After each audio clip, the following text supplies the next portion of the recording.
you have to evolve, and you have to be willing to get into the uncomfortable places and, do the things that you need to do to go through your own transformation so that you can fly. You can't fly and have wings with those kind of heavy burdens on your shoulders. We have to get out of our comfort zone to grow. So many metaphors. We think about a plant, right? A plant will only grow so far in a pot that it's in. And in order for it to continue to grow, you have to pull it out of that pot and put it somewhere else. Fish, right? In an aquarium. If you put a fish in a little bowl, they'll only grow that big. You put them into a big aquarium, they will grow. There's just so many things in my life that I thought about, man, if I hadn't gotten out of my comfort zone, I wouldn't be here. Welcome to the UMGC Podcast, Unstoppable Stories, with your host, Lauren Cardillo. Today, I'm joined by D'Yanna Craighead, a UMGC MBA grad, author, Disney tech expert, many things. Thanks so much for being here. Thank you so much for having me. Super excited to be here today. We are too. Mm-hmm. So as storytellers, I'm going to ask you a story question. If I said to you, once upon a time, there was a young girl in Pittsburgh who liked technology, what would you say came next? That she walked into a classroom one day as a captain of a cheerleading team, pretty popular person. And she walked into a technology classroom and there was nobody in that classroom that looked like her. So not any girls, not any people of color. And that moment could have really changed the trajectory of her future because she could have walked out of that classroom feeling like she didn't belong there. But she stuck around, she gave it a try, and she learned that she really, really did have something in common with those people in that classroom, which was the love for technology.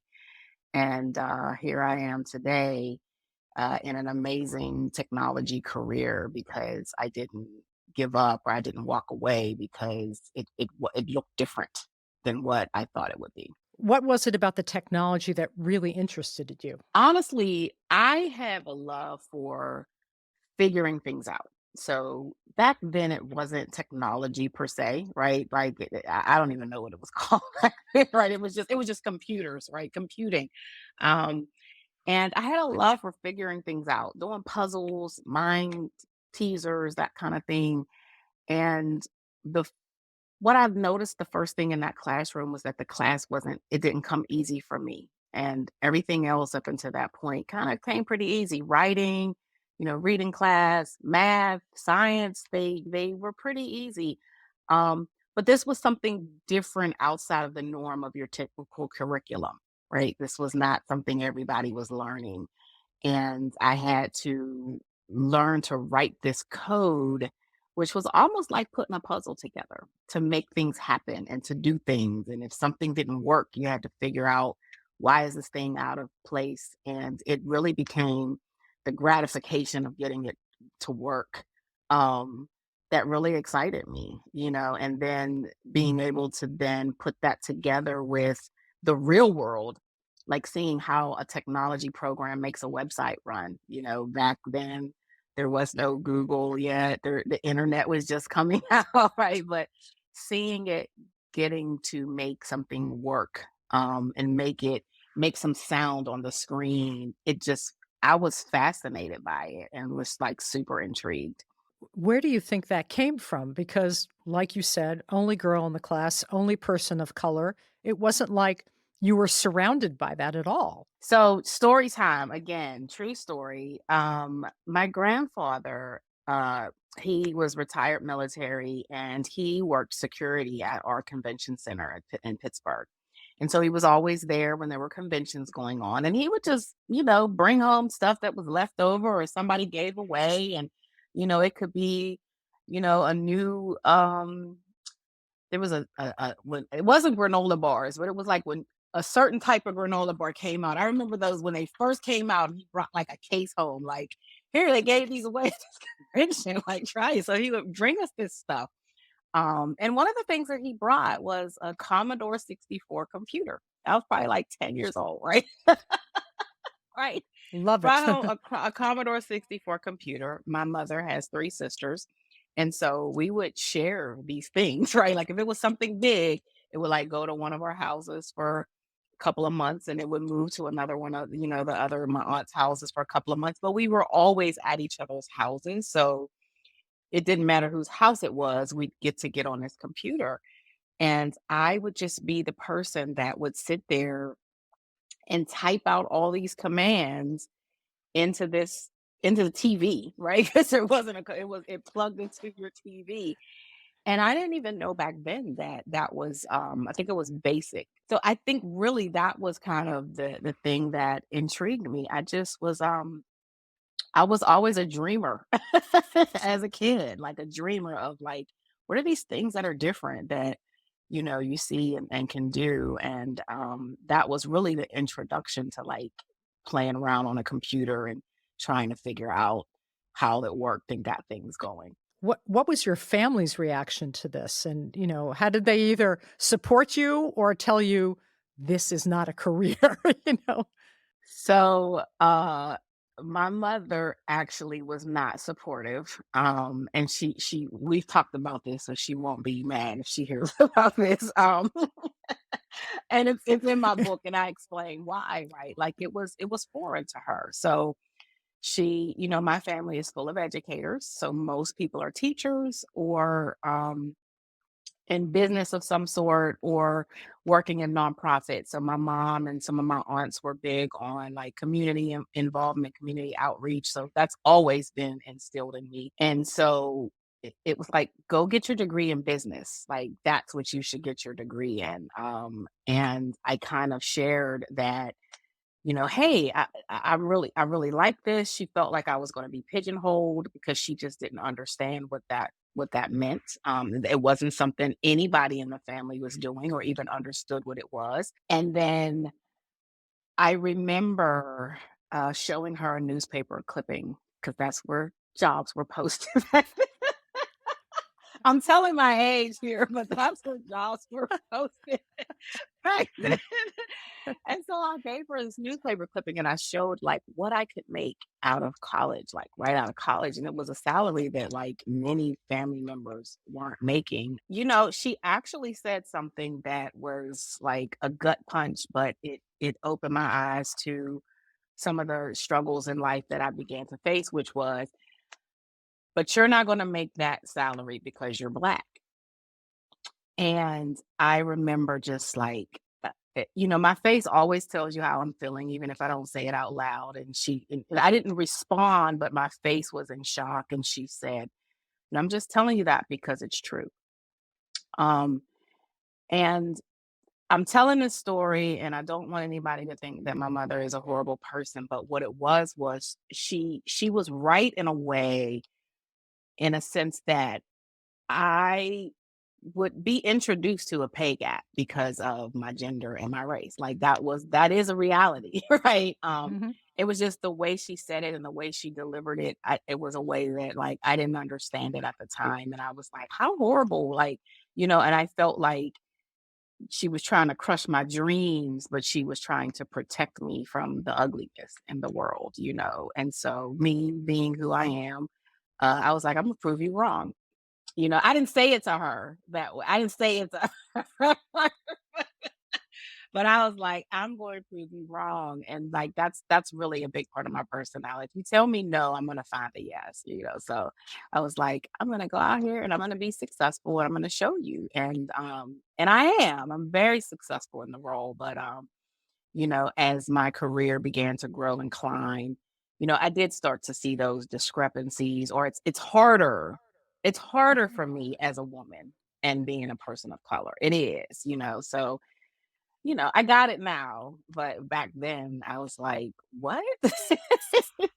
you know, but I wouldn't have it any other way. Like I still am happy that I chose this career. And, it's just that there's work to be done as someone that looks different than what the world thinks a technologist should look like. It really wasn't until I came to work for Disney, and I tell people this when people ask like what makes Disney working for Disney different than other big tech companies? Because I worked for some really great companies coming to Disney, and my first project out of the door was launching Magic Bands at Disney World, right? Launching the My Magic Plus project. And it was something that she could see. It was something my daughter could see, right? So if somebody asked any one of them, like, what does your mom do or what does your daughter do? She goes, when you go to Disney World and you put that band on your wrist, like she worked on that project. So she might even tell you I invented them, but like, no, mom, Well, I'm of not course doing you it. did. She's a mom. You're the magic band person. I totally know what Yeah. she's talking about. Create the magic bands. It's like I was on the team. I didn't create them by myself, but yeah, and and so that's the part of coming to work for a company like Disney that's so amazing and gratifying because now everything that I work on, the world touches it and sees it in some way. They understand it. And she's super proud. She's super proud now, super proud of me being an author. So and then she gets the rewards of my labor too, right? Like you get to go on these amazing cruise ships and come to the parks and do all the insider things at Disney that people would die to be a part of. So like yeah, she's super proud. Through your book, I learned you were also at Disney, like, was it an internship career, when you're in college.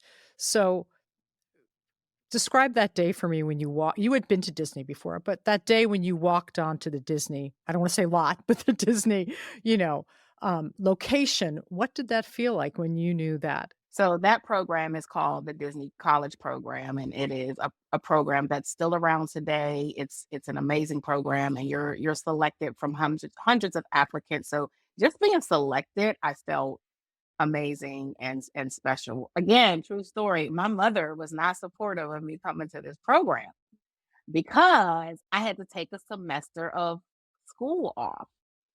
She was like, "What do you mean you're gonna take off college and go run around Disney World?"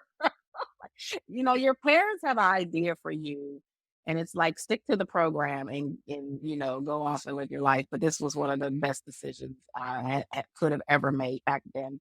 It like just walking into the magic of Disney, that's what really started like my love of it. I had been to Disney one time as at 12 years old. So you have little small memories of just walking around as a kid, but to be a part of it and get to go behind the scenes and learn how the company was created and the values that the company stands on. And honestly, learning about Walt Disney is what made me a dreamer. Like, what made me be that person to go, I can dream and do big things if I really just put my mind to it because um, I learned things about Disney that people don't know about or probably wouldn't think about, which is, he was a successful businessman and lost the rights to his first character. Right. So everybody knows Mickey Mouse, but you might not know about Oswald the Lucky Rabbit, right? Right. um, and so when you hear about that and you're like, man, like he could have given up, he could have, just lost it and gone into a depression, but he kept going and he started over and we're all here today because of that. And so that is the inspiration that caused me to be like, you know what, I'm gonna be somebody great one day. Right? I don't know if I'm gonna have a D'Yanna Craighead role, but like, but it made me feel like, you know what, we can get out here and dream bigger for ourselves. And I do believe that like my life and my career is what it is today because I had goals and dreams of what I wanted to do and who I wanted to be. One of the things you talk about in your book is that we should all have goals every year. Like we should set something new, you know, which I think, when you're 20 sounds really good, but maybe you should be doing it your entire life, Yeah. And it's sort of like your career has done that because you went from, was it IBM? You moved, you just kept going when Yeah. hardship hit. Yeah. I mean, what sort of drove you to keep going? As a young person, as in my 20s, really a lot of my motivation was, growing up in the inner city of Pittsburgh and, seeing some of the struggles of, you know, my family. Some of my family did very well. Some of us, didn't have all the things I mean, I had a great life and a great childhood, but, we weren't rich for sure, and I knew what struggle was and what it looked like. And I do think that starting to travel, right, and starting to, go to Disney World when I was 12 and, do the college program when I was in college. So when you go away and then you come back and you're like, there's so much more out there, you know. And I think with my hometown people, it's a comfort zone, like when my father passed away, he had never seen the ocean before we brought him down here and took him to the ocean.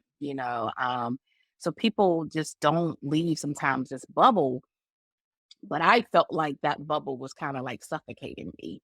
And I was like, I just want to see more and more and more. And once I began to see the world and to see that, there's so much more out there, that was just my motivation to want to see more and want to show my daughter more. And my career is what had to drive that. So whether the goal is I want to see the world, or the goal is I want to make six figures, or the goal is I want to be a certain job title, I was always writing it down in a journal, and setting that. Go back to your dad for a second, just because I thought that was a really lovely part of the book. Mhm. Um, you were pretty much raised by a single mom, Yes. and yet you guys sort of reconciled later in life, and it sort of you know, it helps move you on. So how would you describe sort of your relationship and what you got out of that with him? Yeah, so to be fully transparent, if you allow me to, my father, struggled with drug addiction. And so he was in and out of my life as a kid for various reasons that I didn't understand at the time.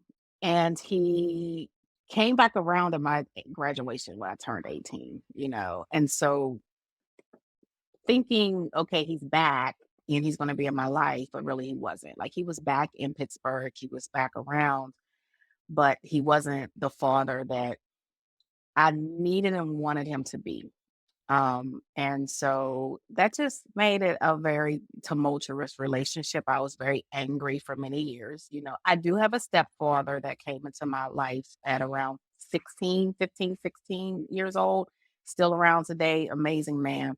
So I had a father figure, but you still want the love of your own father, your blood father. As I got older, really when I probably hit my 40s, just learning to have empathy for other people and learning that everything's not about you, right? Like we always think like you didn't love me and or you chose drugs over your family, right? You weren't there for me and and I had to learn to those feelings are valid, but not make it about me and try to understand the man that he was and what was going on in his life at the time. And, just he was struggling with his own life. Like he didn't have the ability or capability to be the man that I needed him to be.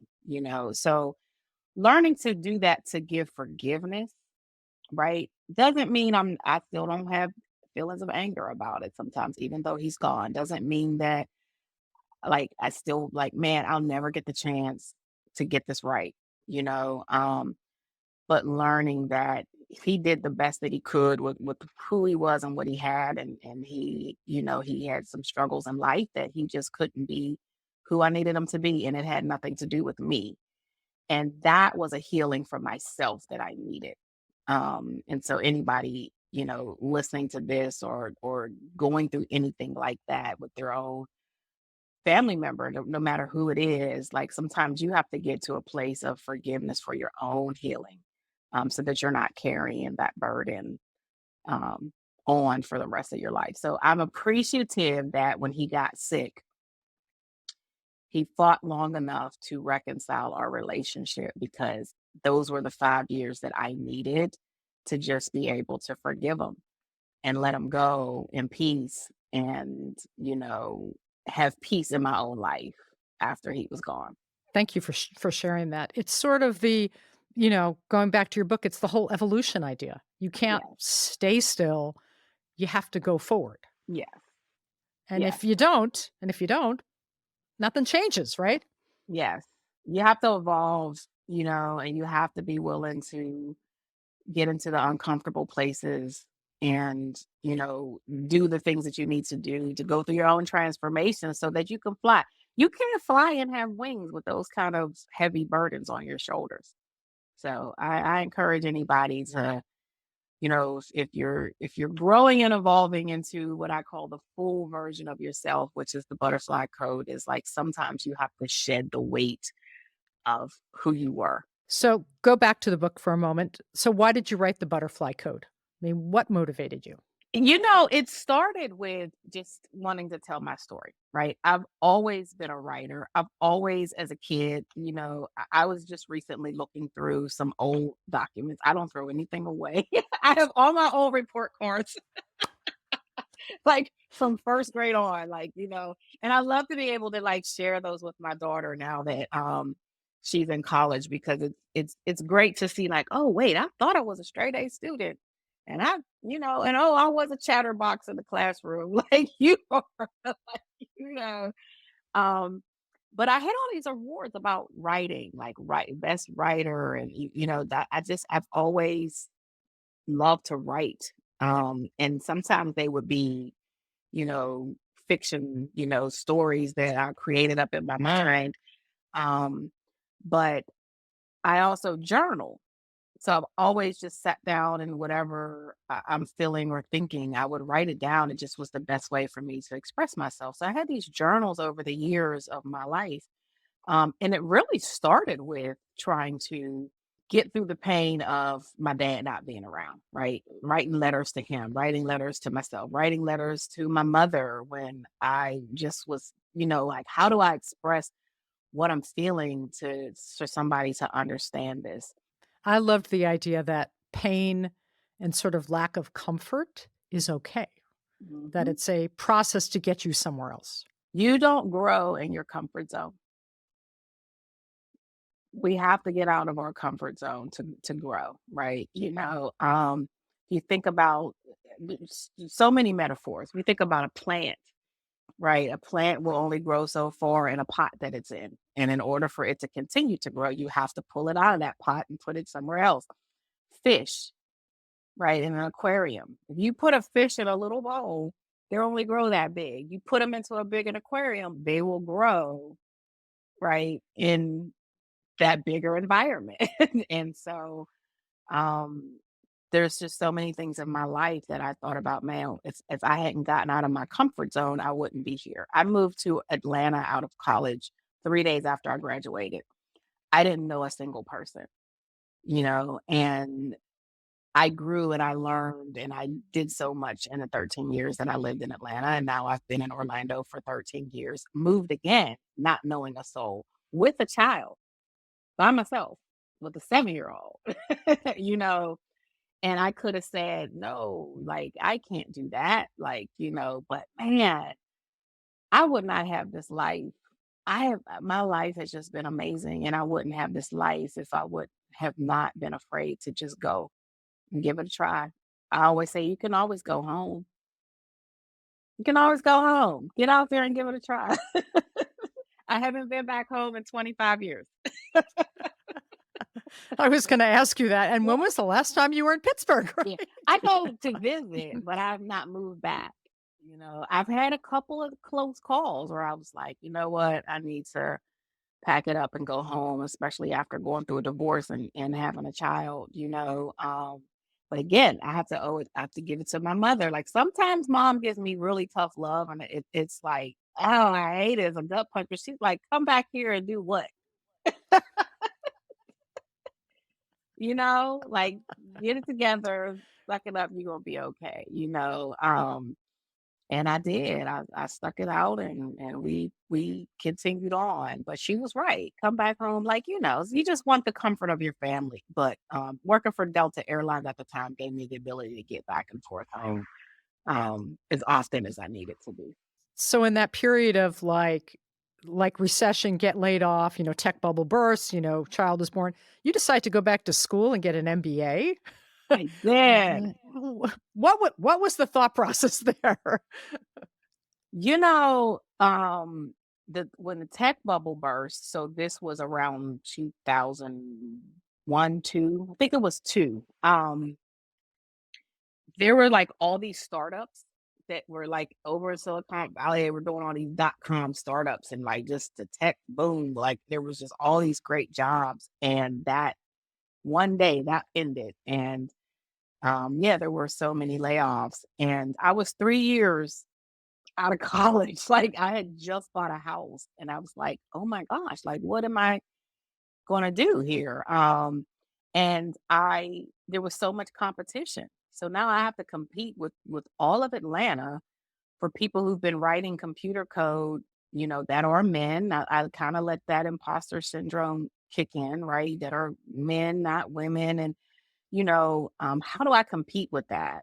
And I decided to take my mom's advice. Let me go get my business degree as a backup.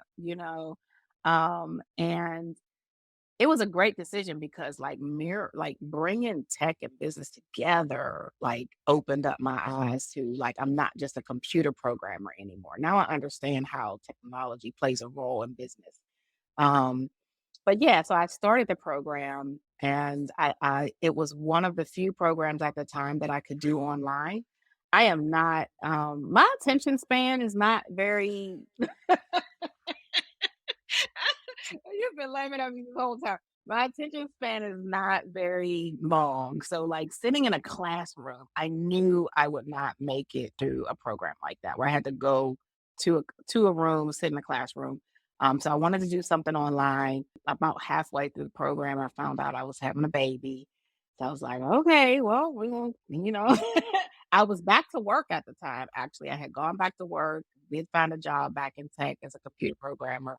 Um, I was doing school and I was pregnant, and I had her. So she was born in April. I think class ended in April. So like that one semester I took a incomplete, and I just had to like finish a couple of papers after I had the baby. But I ended up like finishing the paper like literally 2 weeks after I, I had my daughter. Like I remember the teacher was like, I was expecting like you to finish this up like sometime in the summer. But I finished it, and I just kept rolling through, and everybody told me to like take a break. And I was like, I can't, because if I don't finish before my daughter starts walking, it's going to be harder. That was the plan. Like we finished like it's easy for me to have a baby in my arm and write a paper, or put her down on the floor and let her play with some toys while I write a paper. She's not mobile. And the day I finished my very last paper was 20 pages. It was my final paper of the program, not just the semester, the program. 20 pages. And that was the day I learned my child could crawl, because I had just hit the save button. And like seconds later, and this wasn't how computers work now with the auto save. Like if you don't hit the save button, you don't have your work. And seconds later, my computer just cut off. And I was like, oh my gosh. And I look down and I see this little beautiful kid with these big eyes holding the cord in her hand. Like, I was like, oh my gosh. Like, this could have been very bad. Might have been a child abuse case going on. Do you tell Wow. her that story often? But she has heard it. Yeah, she has heard it. But that was like the confirmation of like, see, this is why. And she's a spitfire. So I made the right decision. Like soon as she began walking, like she's off doing her own thing in the world. So I made the right decision. But yeah, like this program definitely gave me the flexibility and the way to continue on with my life, work, raise a child, have a baby, and still continue on with school. So if anybody out there is saying they can't do it, yes, you can. No excuses. Yes, you can. I love it. How much of your journey do you think she's sort of what's the word, can relate to or sort of observed and gotten something from it? I would have to really have a conversation with her to see what her thoughts would be, but I really don't think I think her life is way different than mine. Um, I think to her, I'm just mom, right? Like, I don't think she gets like who I am to other people in the world, or the inspiration that I've been able to give to other people. I think right now, like, I think she'll eventually get there. She hasn't had the opportunity to read my book yet because she's in college and she's reading and she's studying. So I hope that over the break she'll listen to the audio. She knows the book is dedicated to her. She's super proud of me. She did have input in some of the cover treatments and things on the book. Man, I've been able to provide this amazing life for my child, and she's a creative. So just imagine like this what the things that are in her backyard. So, I shouldn't say she grew up. Well, yeah, she grew up in Disney World. She grew up with Orlando all around her and Florida all around her. So we can jump in a car and be in a beach in an hour. We can be in Miami. So it's just her life. I wish I had a life like her. But if I asked her one time to give me 3 words to describe me, and one of the words that she said was resilient. So sometimes I don't know what she's thinking. And I said, resilient, why do you say that? She said, because you were dealing with a lot and I never knew. Right. She never knew. She never knew that when we moved to Orlando that like I left our house behind and I was like, we're homeless right now. We weren't really homeless, but we kind of were. Like we were living in a hotel until we figured things out. And, like all this, the transition, I just never let her see that anything was ever wrong or awry. And so she was like, I never, I just had this great life and I never knew that there was anything behind the scenes not going the way that you had hoped. So I appreciate that from her. Was there ever a moment on a cruise you went with her where you were able to say, I did that? What do you think of that?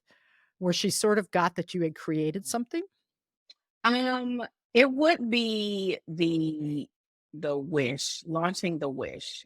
She was on that ship as we were bringing it across. So just what we just recently did with the Treasure, where we bring it over from the shipyard to the United States. She was on that ship with me. So she had been on 14 Disney cruises up until that point, just as a guest. So she got to see like, wait, like now you got to help create this ship. And she's known that was always a dream of mine.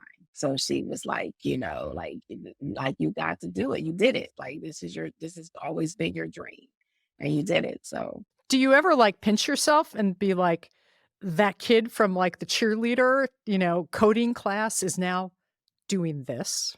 every day. Every day I wake up and I'm like, whose life is this? you know, um, yeah, every day. And work is stressful sometimes and it's hard, but I will tell anybody at any time, I have the best job in the world. Like, me and my leader, we argue about who has the better job, her or me. She thinks it's her, I think it's me, but we probably both have the best job. It's an amazing career. I maybe once in a lifetime you get to launch a ship. To do it multiple times is a dream. Maybe once in a lifetime you get to launch a big project in Tokyo, right? Maybe once in a lifetime you get to open a land like Star Wars Galaxy's Edge. These are all a part of my 13-year career. And like, it's an amazing journey. I don't know anybody who has a job better than mine. Maybe the owner, maybe Bob Iger. Yeah, but yeah, I have two last questions for you. okay. How much of a responsibility do you feel to help other women of color, other women into your field when it's gotten better, but it's still not there? I mean, how much do you want to help there?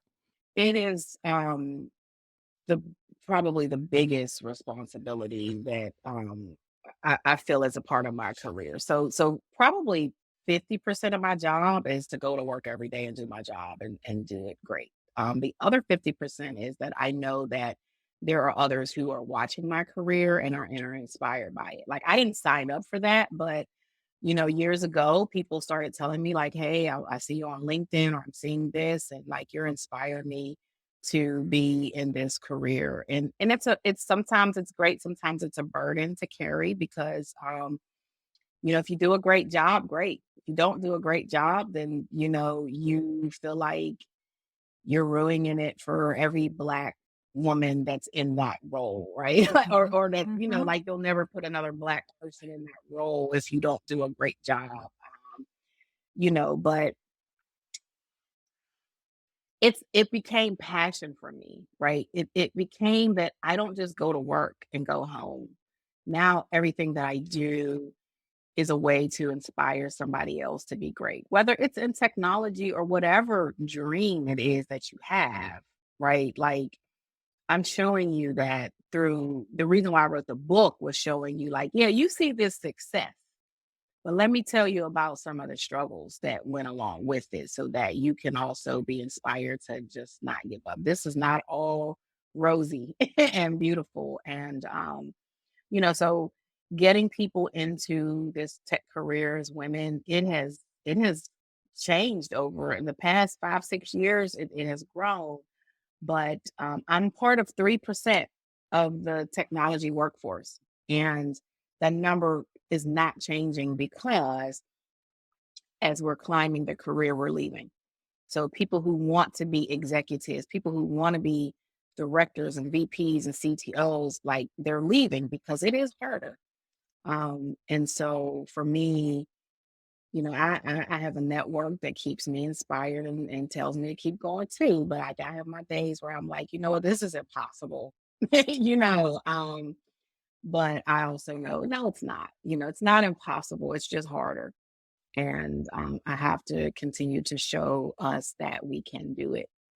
We can do it. I mean, there's a lot of pressure in being a pioneer, Yes. and Yes.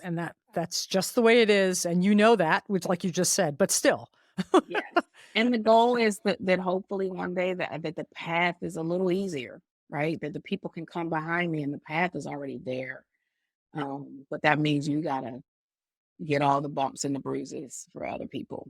So, you know, it's a tough job. Somebody has to do it. Isn't that the saying? Exactly. D'Yanna, thanks so much for joining us today and telling us your story. If your goal is to be inspiring, you definitely got it. So thanks for our listeners and viewers. For anyone who would like to watch more Unstoppable stories, just like or subscribe. Again, thanks so much, and we'll see you next time on Unstoppable Stories.